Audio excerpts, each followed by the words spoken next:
If you stepped away from your manufacturing business for 30 days, what would break first? Sales, production, or cash? For most CEOs, the honest answer is everything starts wobbling. Hello, I am Shrikant Prabhudesai. I work with B2B manufacturing businesses to improve delivery, control costs, and build systems that don't depend on daily firefighting. When a business relies too much on the CEO, the first thing that breaks is decision making. Small approvals pile up, teams wait instead of acting, work slows down even though everyone is present.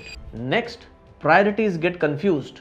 Without clear systems, production plans change daily, urgent orders jump the queue, and delivery commitments start slipping. What used to be handled informally by the CEO suddenly becomes chaos. Cash usually follows. Collections slow down because follow-ups don't happen. Purchases get approved late or in panic. Inventory builds up while the bank balance starts feeling tight.